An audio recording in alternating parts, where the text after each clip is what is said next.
Hello, you wonderful people, and welcome to another episode of Not Too Comic Book. This being a show, we're talking about TV shows that are adaptations of comic books. For today's episode, I'm going to talk about the latest episode of The Gifted, the latest episode of The Flash, as well as the latest episode of Black Lightning. Like always, if I'm talking about something that you want to listen to, you can always look in the description down below. I create a time when I start talking about each of respective shows. So, for example, if you want to hear what I say about this week's episode of The Gifted, you can skip to what I had to say about this week's episode of The Flash, and or skip to what I had to say about this week's episode of Black Lightning. But the first thing I want to talk about is this week's episode of The Gifted. So, obviously, we're dealing with the aftermath of the last episode, and Lorna is chewing Rebecca out for, like, you doing what she did, and Rebecca's kind of like, it doesn't matter, it needed to be done anyway, like, it almost making it seem like it's not that big of a deal, and ends up running away, and they leave her behind, which...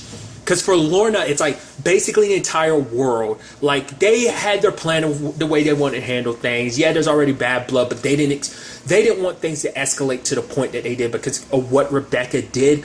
Now mutants are being attacked all over the place. Like, things were bad enough already, but this was like the powder keg that set everything on fire.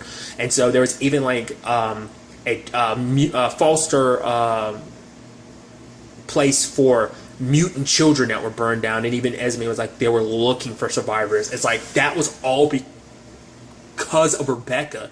She did all this, and now it's a situation of Lorna's like, okay, I don't want Dawn mixed up in this, and Esme is suggesting sending her away, but Lorna's like, I can't do that, because we also learn about Lorna's situation in this episode. Like, it's interesting because we find out, like, I was under the impression season 1 that she had no idea who her dad was, especially when the Frost sisters brought up your dad. Like, oh, your dad, your biological dad, was, you know, part of the Hellfire Club, started it, whatnot. And it's like, oh, okay, so I was under the impression she didn't know. But based on what she was saying when she was younger, she didn't know, but she had a strong opinion because she saw him on TV. It's like, her dad is like, the fact of the matter is people called him a monster, you know, him and the Brotherhood, which is like, yeah, that's the thing. Like, you know, Magneto always was kind of the more radical, you know, in comparison to Xavier, or Charles, I would rather say, but nevertheless.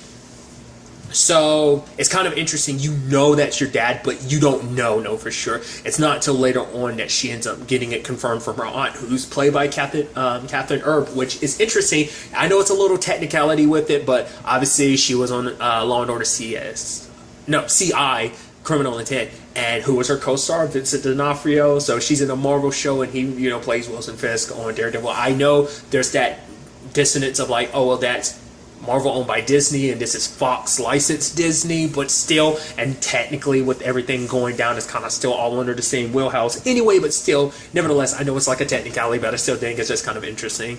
But it's kind of sad because history kind of repeats itself, because for Lorna, she doesn't want to make that decision because that would mean pulling her daughter away from her, but it's like she has to put her daughter's best intentions first, because it's like, being where they are right now, she's not in a position where she can be safe, especially with everyone being all anti-mutant right now, like everything imploding in the manner it had. She even goes as far as to go see Marcos to make sure that he at least gets to say goodbye. But for him, it's like, you and your friends literally set the world on fire, and you're worried now that she might get burned, and he has to say goodbye to her. And it's like, and that was such a heartbreaking moment, because it's like, I don't even know her. How can I say goodbye to her? And it's just like, because you know Lorna didn't want to do that either. Like, even in a complicated situation as it is, I think in her mind, when it's all said and done, it's like, we built this perfect world. Like, Marcos might not agree with the way we handle everything, but in the end, once we built this world, then we can be reunited as family. That's what she thought, most likely in her head. I think that was exactly what it was when Reaver was kind of explaining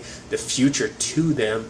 Or was it like the Frost? Was it Esme in particular that showed her that future that they were planning for? So that in itself was the future she thought, and now it's like that's all kind of burned away. So it's like, where do we go from here? You know, it's like, I mean, and that's such an interesting thing, because, you know, she ends up leaving her daughter with her aunt, because she had so many questions growing up. Obviously, she kind of lashed out because she was a girl in a small town and she was so different. People heard whispers of her being a mutant. Also, the fact of the matter is, knowing that Magneto was her dad. I also love the fact is that they never outright say Magneto, even though it's all hinting to it being Magneto. I mean, to be fair, they literally do the same thing in Legion. We know exactly who David's dad is, but they never say it. They heavily hint at it by showing like a wheelchair in season 1 being like, oh, duh, that's who his dad is. Much like her with the whole medallion that, well, not, it's just a medal she has. That's in this, you know, it's very reminiscent of Magneto and his symbol and everything. So I thought that was kind of interesting. But history kind of repeats itself. And for her, she has a different perspective on it now because she hated her dad for such a long time because it's like he knew where she was. He gave her one gift, and it was that medal when she was 13. And for her, it's like he knew where I was, but he never came to get me. That's what pissed her off the most, which made her hate him even more because it's like, because in her mind, it's like, oh, I thought you hid me away from him. But it's like, no, you hid me for him. Because Magneto was in a position of like, he knew what he was doing would attract a lot of people that would make people who have an issue with him would take it out on Lorna if they ever knew the truth. So he needed to keep her safe. I mean, that's the question in this world, because we know that the Brotherhood and the X-Men are technically gone just because that's why the Mutant Underground exists, because they are supposed to continue the X-Men mission. Because this, I guess, technically falls in the same line as kind of like potentially like a Logan timeline in the sense of all the X-Men are gone. That's what, you know, because they, once again, it's that situation, they never really use specific dates and time frames necessarily. I mean, they use years and stuff, but they try not to get too specific with it with all these X-Men show. I guess that way they can keep the timeline a little bit fluid in kind of this X-Men cinematic universe in its own right, you know, so that's my thought. That's been my thought process about it, because I feel like even Legion doesn't get specific with its date, and everything else X-Men wise, like once again using Logan for example, are very ambiguous with the dates and stuff like that. But nevertheless, so. But it's sad that, you know, history kind of has to repeat itself. Like, at the very least, she's with family, and that's what Marcos wanted. And so she's not that far away, but I'm sure Lorna won't tell Marcos where she is, just because it's like she can't take the chance that, you know, Marcos might try and track her down, and that might cause issues. It's like they have to stay away for her sake, and to make that possible, she can't let Marcos know where she is, and that's the most heartbreaking. Because the thing is, it isn't just on Marcos' side of things, it's also Lorna's. Because, you know, Lorna decided to go down this route because she thought it was for the betterment of mutants, and she will continue down this path and forge a world that is safe for their daughter, because it's the only way they can make sure they get her back and that they are reunited as a family again. Because, you know, I think for her, it's like she understands where her dad stood in this whole situation, but she's going to fulfill it so that she's able to come back to her daughter's life, unlike her dad, you know. So I thought that was kind of a nice element in that regard. Another angle to this is the whole John situation. Clarice is kind of like, okay, you keep pushing for this whole situation, even going as far as tracking down Rebecca. And it's such an interesting thing, I didn't even think about it, but the energy that Clarice uses to open up her portals and stuff like that is probably very similar to what Rebecca does when she kind of reshapes, you know, dimensions like that and stuff like that. Because like Clarice is like, oh, it makes me feel weird. Like it makes all the energy around that she taps into different. She kind of sees it, obviously, when she's using her actual eyes instead of like having the contacts. And so I thought that was kind of like a nice little detail.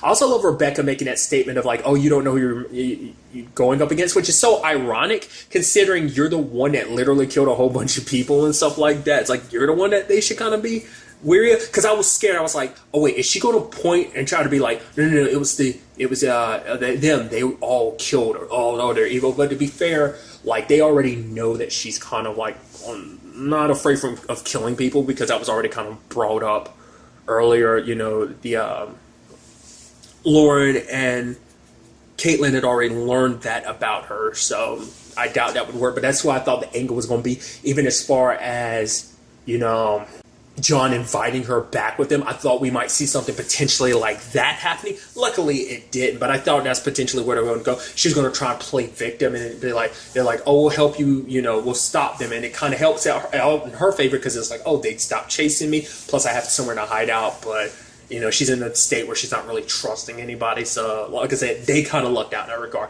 But this situation has made Clarice, like, she kind of sees it more and more versus, like, John's so blinded by this mission that he's putting himself in danger, because she's like, you're not, like, unkillable. He's like, I never said I was. She's like, so why are you acting like you are?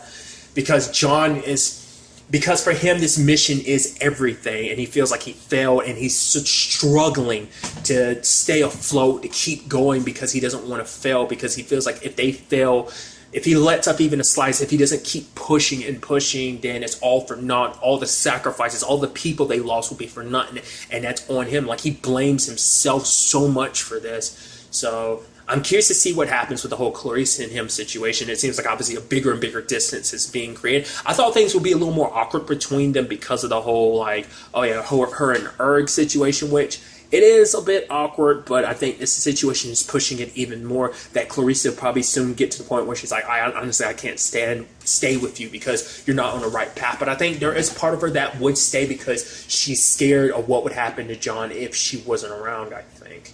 But we'll kind of have to wait to see going forward what ends up happening with that.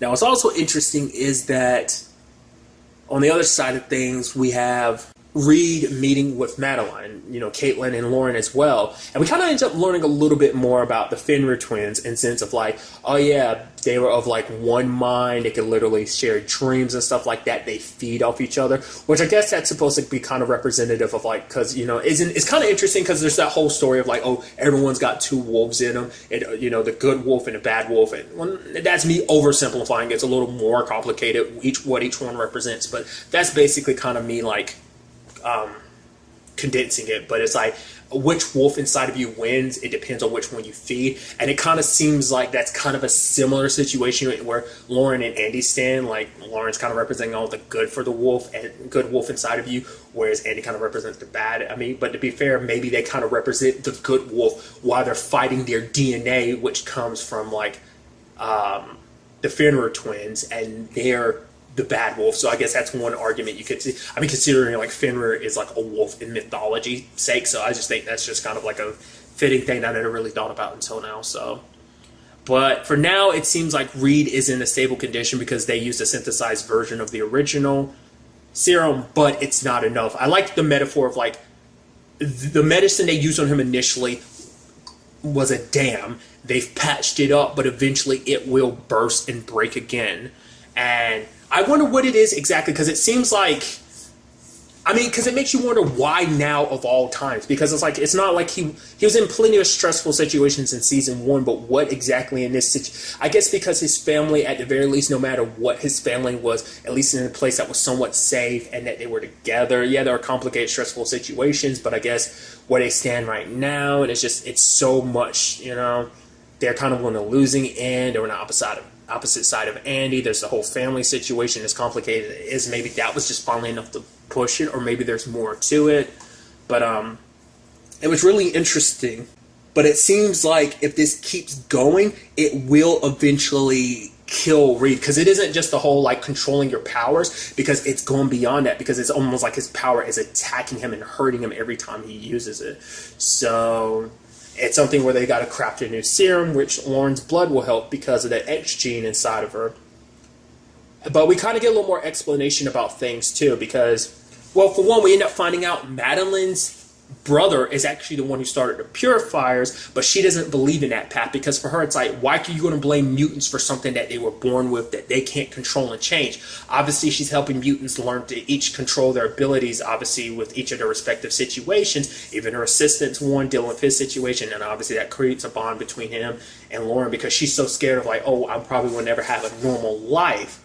Well, now it seems like she's actually on the path of potentially creating a cure for the X gene, kind of basically taking Otto's work, and maybe with Lauren's help, maybe, I mean, to be fair, they're more like, her and Andy are more reflective of the Fenrir gene that they're trying to attack. Then it's probably a lot more prevalent in them than it actually is in Reed, because once again, it's that situation of like, Reed's X gene manifested differently, just like his dad did. They didn't receive the Fenrir, ability, but it is there. You know, it just took Lauren and Andy to kind of unlock it. You know, them to be born for it to resurface in the Von Strucker family, essentially. So, the question then becomes like the way Lauren's acting. At first I was like, oh, is she gonna be super against it because like, oh, being a mutant is part of her, but at the same time it's like the thought of probably being able to get rid of her ability is probably happy for her, because for one, you know, she probably blames her ability anyway because of the whole like being a mutant situation put like kind of let everything end up to where they are right now. So plus she could have a normal life again, and you know, for her it's also about curing her dad. But it's like, but the thing is, someone like Andy would never want to give up his powers because it's like that's who he is. But you know, this is, you know, I'm curious to see in the long run, will Lauren even say anything to her parents about this? Because for one, it's like, well, let's not worry about it. Let's find a cure for dad first. And it's like, once we, you know, but I think that will give her something to think about. Because part of me was wondering, is she worried about like, oh no, you shouldn't do that to mutants? But it's like, no, it seems like if I had to compare it to anything, it's kind of like Rogue. I mean, her dad's more the rogue in this situation. More specifically, I'm referencing Rogue from the movies, which is interesting. Have I brought that comparison up before? I don't think so. I didn't even bring it up in season 1. I'm an idiot. Who played Rogue in the movies? Anna Paquin, who was in the show True Blood with Stephen Moyer, who plays Reed in this. I don't think I ever even like thought to put that together because they're together in real life. I mean, I don't. Yeah, because I know they had a kid together. I don't know beyond that. I think they're still together. I don't know. I don't want to comment on something because it's like that's their relationship. I don't want to talk about whether they get together or not. Whatever the case may be, it's just kind of like, oh yeah, it's kind of interesting that it literally just popped in my head. I guess I just didn't correlate the two. I don't know why. I'm always doing that connecting stuff, but I'm doing it now. So, but nevertheless, but it's interesting because I feel like he is more so the rogue in a situation with his ability the way it is. It's like, not really the type of ability you want, you know, kind of makes it impossible to touch people. But that's just because he can't control it. If he learned how to control it, maybe it'd be a different story. But Lauren's ability, like I said, but I feel like Lauren is also like the rogue where it's like, oh, maybe I don't want my ability, you know? So that's definitely going to be an interesting thing going forward because that would present an opportunity for a lot of people. I mean, in a twisted way, you can think of it from a dark perspective of like, best way to get rid of mutants is kind of have them wipe themselves out. It's because it's like, oh, they don't have to worry about hate and discrimination anymore. You can just make yourself a normal human being. You're destroying a part of what makes you special, but that depends on, you know, how you want to look at that situation. It's just, like I said, it's just kind of interesting to me at the very least. So I'm curious to see how Lauren's going to handle this situation going forward. And once again, will she bring this up to Caitlin and Reed or not? So it's definitely going to be interesting to see where everything goes forward, especially where we see Lorna. I was wondering what she was going to do with the metal. I was like, is she turning that into a knife? Is that going to be like her weapon or something? It's like, no, she kind of created a helmet like her dad. It's more like a tiara in a sense, the way it's shaped and everything. But obviously it's reminiscent of Magneto's helmet at the very least, like the front of it. I was like, oh, that's pretty dope. Kind of like, you know, kind of stepping, once again, kind of following in the footsteps of her father in many different regards in this case of like. So I think we're going to see a change in Lorna being more dedicated to the situation. Once again, it's all about getting back to Dawn, but maybe we might see a side of her willing to do more. I don't know. The real question is going to be, what are you going to do about Rebecca? Because they did capture Rebecca again, so that's definitely going to be interesting. I'm curious to see what Reva does. To be fair, she can't really do too much because I'm sure she still needs Rebecca. I'm sure she's not all keen on killing mutants, which, yeah, it's like, well, she killed everyone in the inner circle. It's like, well, there's that whole situation, but I don't think she would want to kill Rebecca, even though Rebecca killed the men that she kind of had feelings for, that being Quinn. So it's like, we'll see in the long run. We did find out more about the place that they're looking into. It's a tech company. Now, what that's all about, we'll have to wait and see. But I'm very interested to see what the next episode has in store for us with all of this. And now moving on to this week's episode of The Flash. A lot of interesting things went down in this episode. It's kind of interesting because this episode is basically a Thanksgiving episode which deals with family, which the entire episode kind of circled around the theme of family. Like even when our new villain, that being Weather Witch, which I like, it's like, oh, her name is on the van. It's just kind of like, oh, Weather Witch, Caitlin says. And Cisco's like, I'll allow it. Turns out she's Weather Wizard's daughter. He kind of left her behind so he could focus on his career. And even though Barry be like, your career of crime? And he says like, yeah. So it's kind of like he wasn't there as a father, and apparently things didn't sit around well for him and between Joss, his daughter, and her mom. So And she's a meta because I'm wondering about it too, because I was like, oh, the whole tech meta aspect hasn't come up that much, and I'm literally thinking that, and it's like, bam, it pops up this episode. Because the other metas that have popped up have all been people most likely who became metas probably during the some are probably enlightenments, but I feel like a lot of them are probably just metas from the initial particle accelerator exploding, but maybe they are all stemming. Because it's just because not all of them are text based. There are obviously there's some that have popped up that are like, oh no, that's obviously from the whole enlightenment situation. So it's just kind of interesting, like having to balance like all these three different types of meta humans: those who are just humans who have meta tech, and those who are actual meta humans born from either particle accelerator or the enlightenment. So either way. It's actually crazy too, because the entire premise of her wanting her dad isn't to bust him out because she loves him and wants to save him. It's like, no, she wants to kill him, because the moment she had a chance, she dropped something on him. I wonder what would have actually happened if they had let her, like, because it's like, oh yeah, you killed your dad, but it ended up being a hologram or whatever. And she's like, thanks for letting me do that. It's like, okay, I guess, I mean, to be fair, she has a lot of pent up stress and stuff like that, and anger, which is very reflective of Barry and Nora in this episode. I'll kind of break it down, but it's like, oh man, everything was good, you know. And I think this is kind of interesting.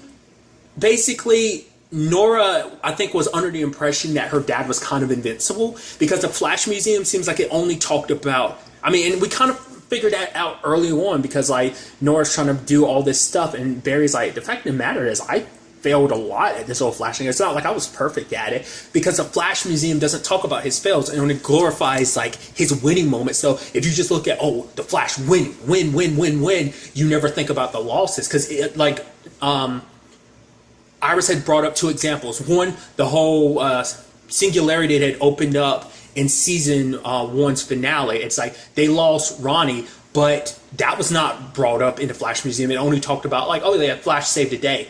Well, what about the fact is that Barry had to give himself over to the Speed Force is another example. Because like Iris is talking about, the fact of the matter is a lot of that stuff is like the scariest moments for her, because it almost makes her feel like she'll never see Barry again. And it's just he's always in a situation where he could, you know, die. And it's just, it's the scariest thing. And for Nora, like I said, I think she had put her dad on such a high pedestal, and now it's kind of like, wow, like my dad could easily die at any moment. He literally has put himself in near-death moments on multiple occasions, which he has, and it's like, I think it really like sat in her brain. There's also that moment when they showed up to the scene at the beginning. It's like, it seemed like they just did that to do be flashy, but it's like them running across buildings and stuff like that. It's like, I love speedster stuff like that, where it's just them like, they both jump and it kind of slows down, showing them jumping from one building to the next. I thought that was pretty dope. And I also love that moment of Barry running and the lightning's about to strike the core and he's racing the light. I'm like, dude, I love stuff like that. But it freaked Nora out, because like she had to basically make a defibrillator from her hands, like by conducting electricity to shock his heart. And it's like, dude, that was like the scariest moment. You like, holy crap, you could like she was tearing up, she was terrified, and you could see Iris trying to keep her composure, but you see that teardrop. It's like, dude, that was the scariest moment for them, because it's like, I mean, literally, it's not like, oh, Barry almost died. Literally, Barry died. And it's just like, dude.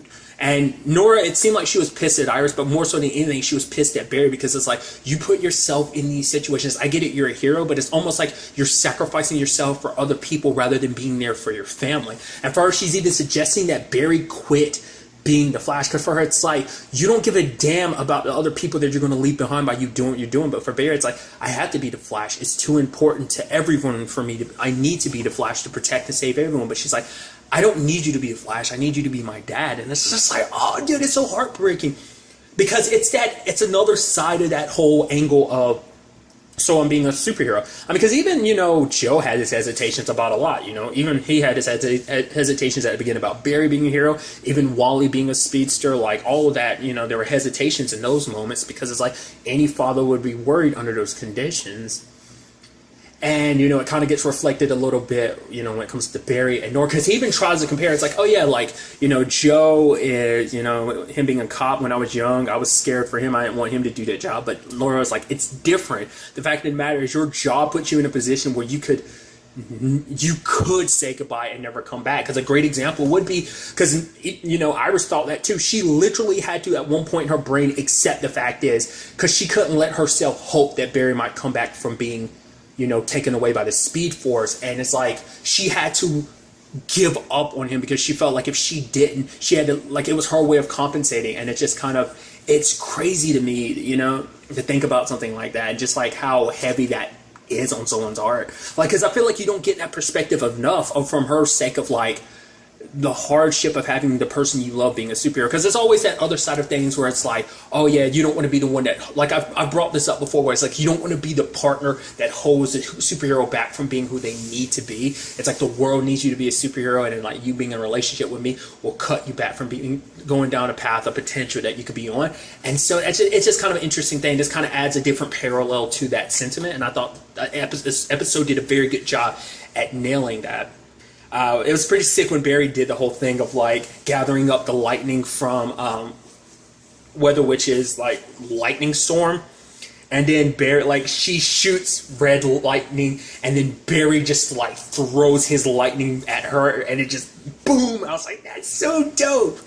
But like that scene was also incredible because Barry was, before he even did it, because it's like he knew it was going to turn him basically into a lightning rod, like absorbing all of that electricity with the wand, and it was like, he saw the look on Nora's face, and for her, it's like she felt selfish in that moment. She's talking about it later on, because it's like, you were trying to save those people, but you hesitated because of me. And she's like, I didn't want to feel like that again. Like I'm putting my needs above all these other people that need to be saved. But I loved what Barry said, and it was so good of like, I'm the Flash, not just for those people, because what I was thinking about in that moment was you. The fact of the matter is, I'm the Flash first and foremost, not just for other people. Yes, there's that, but it's for you guys, because by being the Flash, I can help save and protect the people I love. That includes you, your mom, and everyone. And I was like, I like that sentiment, because it's like that basically when Barry does this stuff, he's doing it for their sake. He's doing it to make sure that they stay alive, but also that he can come back to them. And I think that's such a beautiful sentiment. I think that can be kind of, you know, translated to all like superheroes in a sense. And I love that. I don't know. It just this episode kind of makes you go, holy crap! Like, it makes you feel kind of like, oh, because you can understand where Nora is coming from, because she even pointed out like she spent her entire life being mad at Barry, but rather than, because she never had an outlet to put all that towards, because Barry wasn't there. So for her, it's like, hey, you know, I might worship her dad as a hero, and she ended up displacing that anger against every villain, every meta villain she went up against, even her mom. The takeaway from the fact is that the person she was truly mad at was at her dad for going away. Because even Barry's like, most likely, if I'm going in the future, it's because I did whatever it took for you and your mom's sake, you know? Because I was almost scared too, because like, oh man, that sucks. Because Barry and, Iris and Nora had taken a step forward. I was like, oh, they took a step back. It turns out, no, she was just pissed at Barry more so than anything else. Because that was just kind of heartbreaking, because it's like, I didn't get to know you. I didn't know you, and that already sucked. But it's like, I've gotten to know you now, and it hurt. The thought of losing you hurts me even more. And it's like that stuff really kind of gets to you, because you're like, that's such a sweet, and I love that they created this dynamic, because it isn't just a cool thing of having his daughter around. It adds that emotional weight to the situation, because it's not just everyone else worried about him. It's like more like a family situation. It's like your daughter and your wife are scared for you, you know? Like I said, like Iris doesn't really let it show this episode, because I think she has to keep it together, because she doesn't want Barry to worry. But it does put it in Barry's head, like he won't do it. But it's the whole thing of like, there's going to probably be one point in time where I need to walk away from being the Flash. And it's like, he won't act upon it now, but I'm sure it's always going to be in the back of his mind. Like, if it means for the sake of the people I love, you know, maybe being the Flash causes more harm than good when it comes, at least when it comes to the people I love in that regard, you know. So it's an interesting thing, but it's that thing of like, you can't, like, you know, I have this power, you know, you have this responsibility, so it's like, do you just do nothing, even if it means putting yourself in danger? It's a complicated situation. I mean, I think that's at the root of all superheroism, essentially. So I thought that was a really nice dynamic. I also love with this whole Thanksgiving situation, it's the whole situation of Caitlin and Cisco like, oh, Charlotte, come on, celebrate Thanksgiving with us. Because for him, it's like, he doesn't have any actually family. I mean, he's like, this is coming from a man who's, you know, been married 7 times, divorced 5. But he doesn't have any family. And then when he's like, they're like, oh, you need to celebrate. And he's like, what's there to celebrate? Caitlin, look at your situation. Look at your dad's situation. Cisco, look at your situation because of the whole cicada situation. He super brings it down. And next time you see Cisco, he's like, oh, this, the facade that is Thanksgiving, kind of like, the Pilgrims and that whole situation, which is, when you break it down and think about it, it does ruin Thanksgiving for you. I'm sure once you know that stuff, it's like you never can look at Thanksgiving like even what it's become. You can't help but go like, yeah, but Thanksgiving has a messed up. I mean, when you actually look back in history and look at a lot of things that are celebrated, you're like, yeah. I mean, to be fair, any country's beginnings in history, like no country has a great history. Every country's history is very dark and messed up. The U.S. is severely no different. But it was kind of funny that they, just because of Sherlock, and Caitlin didn't say anything necessarily, but you could tell she was agreeing. She was just kind of done with it too. So at the end, they're drinking and eating terrible stuff, just wallowing in it. And then Killer Frost kicks in and is like, yo, you idiots. You up here drinking and enjoying terrible food when we could be over there at the West Island house drinking, but also enjoying some great food. She's like, y'all literally, you have this all to be ungrateful for. What about me? I was literally unconscious for most of the year. I'm the one that has the least to be thankful for, because they were celebrating it as like think less. It's just like, wow, I love that. So that was pretty dope. But on the other side of things, kind of like tying also into all this, it's the whole situation with Cicada, because we got a little more backstory. I do love that Barry came there and the doctor immediately covered for Orlin. And so when the time came, like, we got a little more backstory. And I like that when they kind of give you an understanding of why your villain has become the way they are, which we kind of already knew. But now we ended up finding out Grace isn't his daughter. She's his niece, which his sister was attacked by a metahuman. I'm assuming she got killed. The fact is that she never came back. But he's like the closest thing to family she had. And it's like, what do I know about raising a kid? He's got his own life, which apparently he kind of hates himself. We don't really find out why, but he's just one of those people that's just kind of down on himself and didn't really like himself. It's like, how can I take care of a kid? And she starts copying a lot of his behavior. She even goes like, I hate you. You even hate you. The fact of the matter is, a parent is supposed to take care of somebody, but you don't do that. You kind of make things worse. So, but for her sake, he turned everything around, because that was the only family she had, and he was trying to be that for her. He kind of, like I said, he turned things around a year later of them getting better and stuff, and then like the enlightenment happened. So it seems like the doctor, a combination of many different things, his situation, I'm sure the whole situation with his sister didn't help, but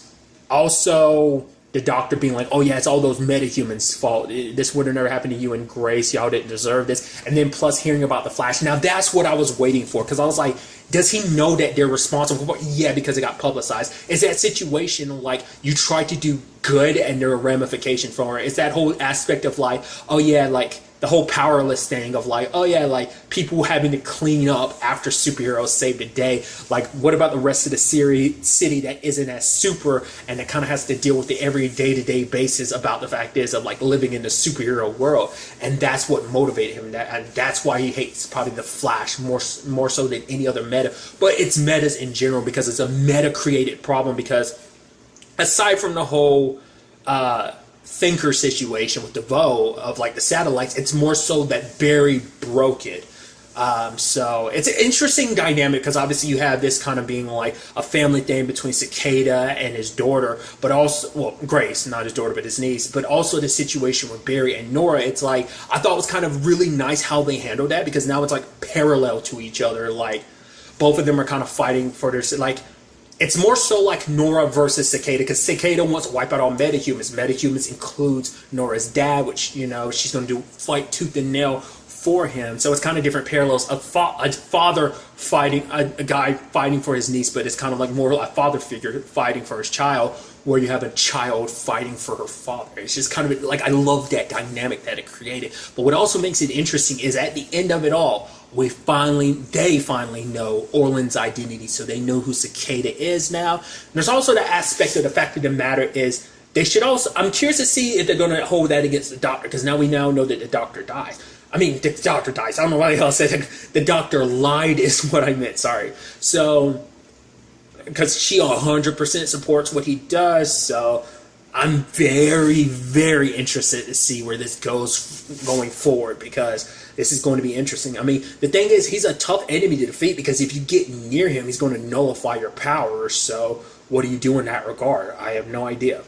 But it's going to be interesting to find out. And now moving on to this week's episode of Black Lightning. A lot of interesting things went down this episode, so let's break it down bit by bit. First of all, we have Jeff going up against the Sange, but obviously he was kind of out of juice, so he ended up getting captured. What's really interesting is the fact is Looker was kind of like, I'm actually a fan of yours. I was like, I thought that would be kind of interesting, just because of like, we know where their Purdy and the Sange stand, so I was kind of like, where's she in particular stand? So I was like, that's kind of interesting, because she's basically like, I mean, we literally want the same thing. We both want drugs off the streets. We protect people who aren't, you know, people close to us, and we protect the people. You protect your people, and I'm trying to do the same thing. And he's like, yeah, you're a racist. And she's like, why would you just automatically call me a racist? She's like, why is it okay you can wear a shirt that says I'm black and I'm proud, and I say wear a shirt that I'm white and I'm proud and I'm a racist? And he's like, yeah, look at that flag and everything. And it's just so interesting, because she tries to justify everything, because it's not like you and a Purdy are trying to make everything okay. It's like, you kind of handle things your way, but she tries to justify it by being like, well, they did this first, so we countered by doing this and killed a lot of their people, which sadly we later on find out includes Anaya's mom, sadly. So, but I love that they start electrocuting him, because I was like, wait, and he's up there kind of smiling a little bit about it, because like, they don't know. Because I don't think they know that, you know, Jeff is a metahuman. They think he's just some dude with high-tech stuff. Which, side note, when the hell did that get a camouflage feature? Has that always, I don't remember that from season 1, but it's like camouflage activated. I'm like, when the hell did you get that? That was pretty dope.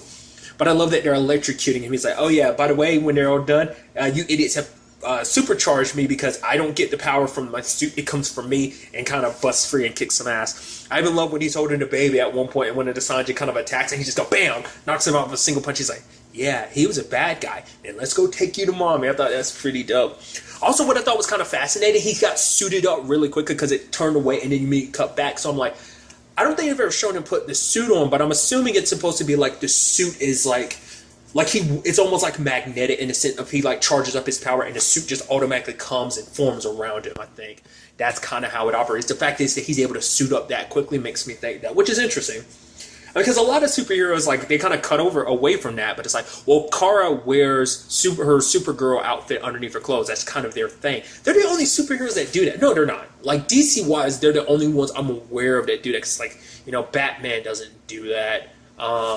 Arrow doesn't do that, because everyone's got their suits in a case and stuff like that. So, which is something I never noted about, like, Black Lightning and Thunder. They both have their suits in its case as well. So, because they don't wear theirs underneath their clothes. Like I said, the only hero I can think of that does that as well is like Spider-Man. That's the only other superhero I can think of that do that.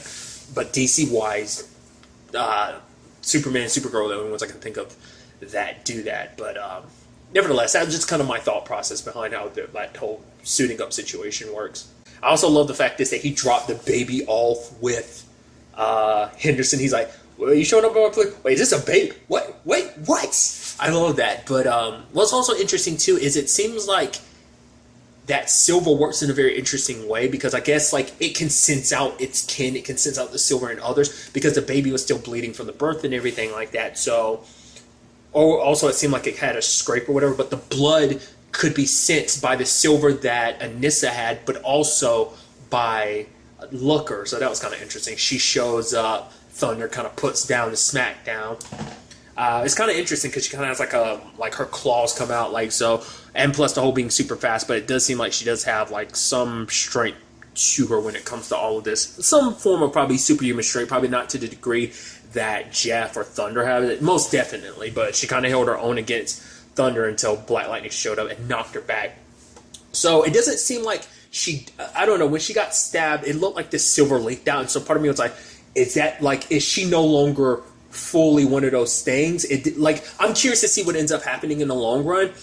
But it's like the moment like she got stabbed and she's laying there, like the element starts leaking from her, and then all the other Sange, like their eyes clear up, like they're no longer being controlled by her. So now the situation turns into a thing of like, is she really the metahuman, or is it the thing that was inside of her veins, the metahuman? I'm sure it's her, but I'm curious, is it like because I was thinking maybe the element was going to go off on its own and kind of be an issue that they have to deal with later on, but it's like, no, it seems like she's the one that needs to be dealt with. I love that, like, you know, Anissa tries to explain everything. She's like, oh, it's theta waves and stuff like that. And he's like, what? And she's breaking it down. And it's like, you can stop. She's like, nah, Dad, it's really interesting. He's like, literally, I will pay you to stop. And she looks so heartbroken, like, come on, Dad, this is some cool stuff I'm trying to explain here, and you're not even listening to me. He doesn't care. I think that's kind of a nice touch and a nice way to handle that, just because it's being like, yeah, nerd stuff. All right, I got it. Just shut up already. I love that. It's kind of cool.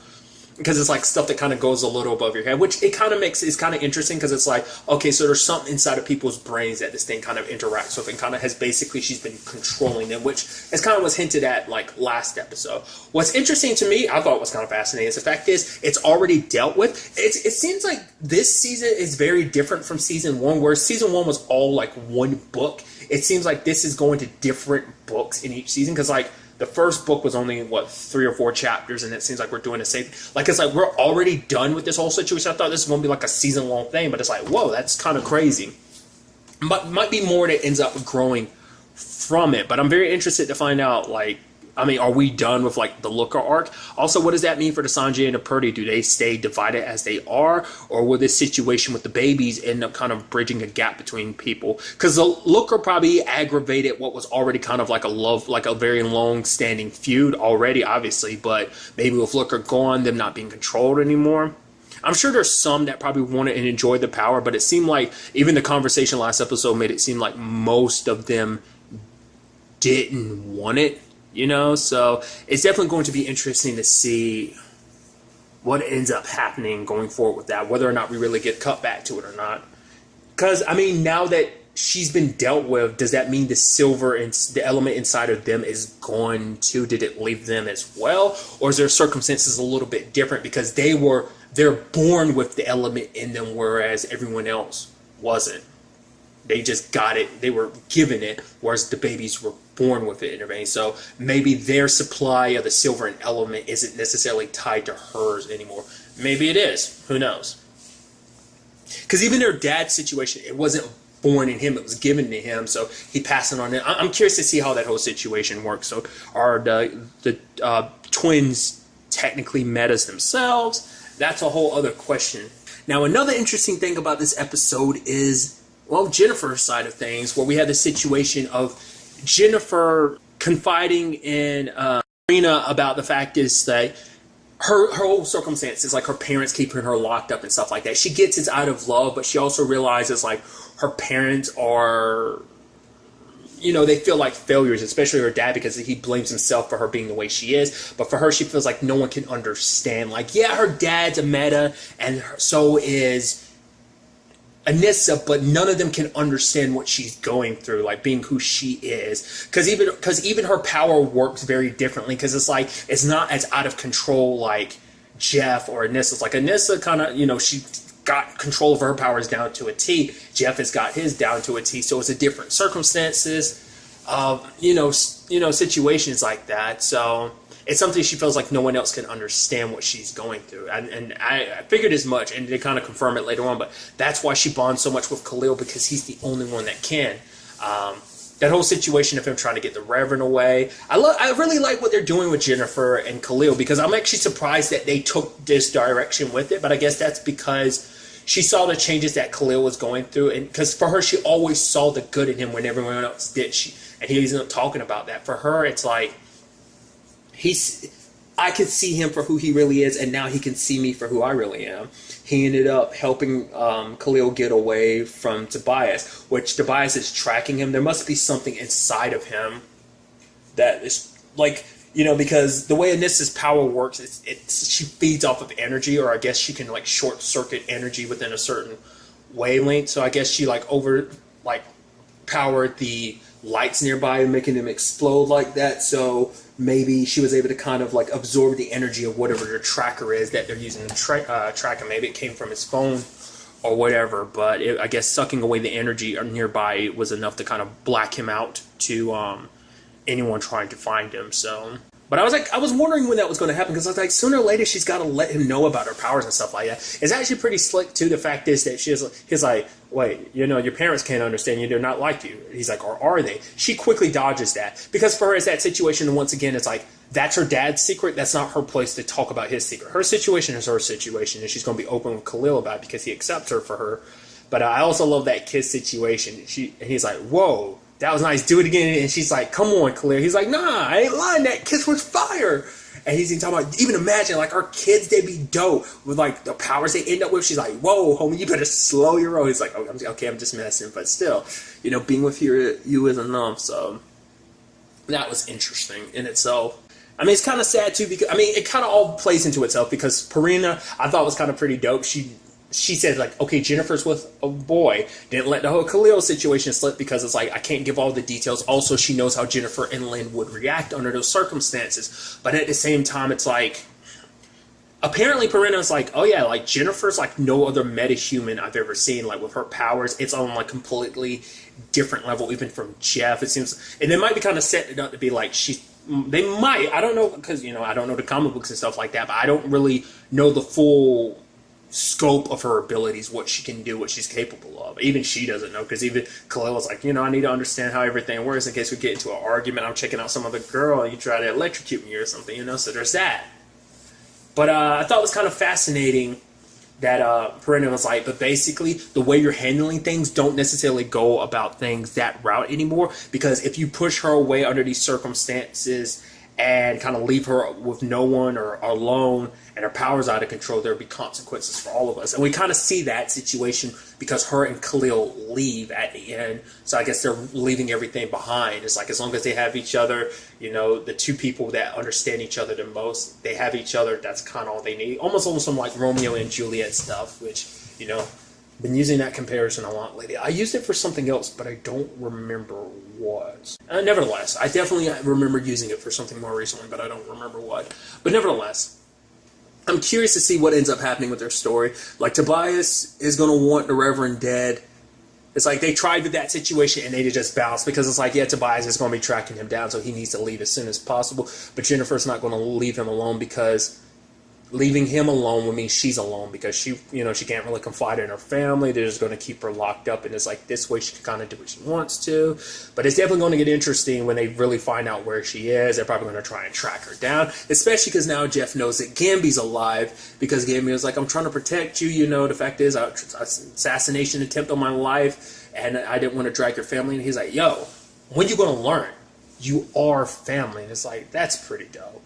I thought it was kind of a sweet, touching moment in them hugging, and I was like, I don't know whether I should hug you or slug you, old man, So I thought that was kind of pretty dope. So I am very curious to see where that all ends up taking us now, because it's like I said, we take steps forward. We're like, oh, we introduced this new enemy. It's like, now that enemy's potentially dealt with. Like I said, that's the biggest thing I'm wondering from this episode. It's like, are we done with the whole Looker and the Element and the Silver thing? It's like, you went out of your way to introduce something like that. Makes me kind of feel like it's not. Let's not forget, there's also the Gray situation, because they go back to it this episode too. It's like, whatever her situation is, it seems like it's kind of getting harder and harder to control, because it seems like I think if she lets Anissa know about her situation, it can be on some Khalil and Jennifer stuff too, of like, oh, I know you. I mean, it might be a situation of, it might be some, I don't know, because I'm curious, is like, did she do greenlight the reason why she's the way she is, or is it something else entirely? Like, is she would, I mean, because she seems like she's too young to be one of the, she definitely seems too young to be one of the vaccine people. I mean, to be fair, I felt the same way about Looker, so she might be another vaccine case. So we might see more people like that out in a while. I mean, it also, because it all comes down to, yeah, it was 30 years ago, but it also comes down to, like, how young, because she could have been a baby at that time, so she might be like 29 or 30. I don't know how old Anissa is. I just assumed she's in her mid-20s. I'm sure she's probably the exact same age as the actress who plays her, but I haven't looked that up to see actually how old she is. But I'd assume mid-20s, but I could be wrong about it. I'm not very good at judging people's ages. And when it comes to ladies, it's kind of always like, it's kind of very uncouth to, ask a lady about her age, that whole situation. So that's what I'll leave it at that and kind of shut my mouth about it. So that's, I don't know.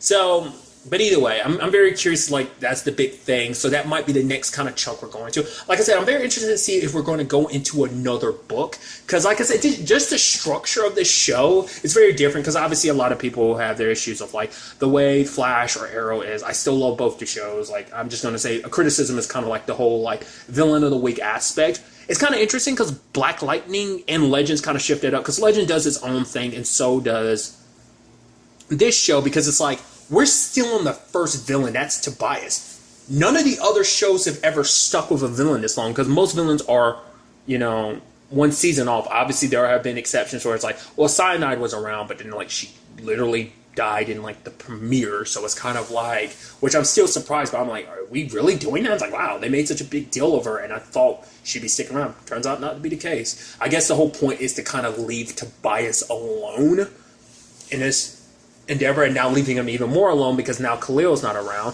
which once again brings up the question, where the hell is Lala? Is that storyline ever going to circle back around? I want to know. Is like, will he kind of be brought out of the shadows now that Khalil's gone and he needs someone that he can control and do what he needs him to? Maybe we'll find out that Lala's been away doing some other stuff, preparing stuff for Tobias this entire time. Maybe, maybe not. Maybe that's just a storyline they dropped for whatever specific reason. Like, I don't really dive too deeply into shows like that where, why hasn't this character popped up? It's like the show will reveal itself in due time. If it doesn't, it doesn't. I just kind of chalked it up to that. So, but like I also said, I'm curious to see what happens with the Sange and Purdy situation. But where this all kind of takes us going forward to the next episode, like, what's the next step beyond this with the whole Tobias situation? Because, like, I also do have to find out who the hell is trying to kill Gambi. Which it might be the ASA, which maybe now they'll have experiments run on Looker. Also, the whole Dr. Chase situation. We haven't seen her since she killed the 14.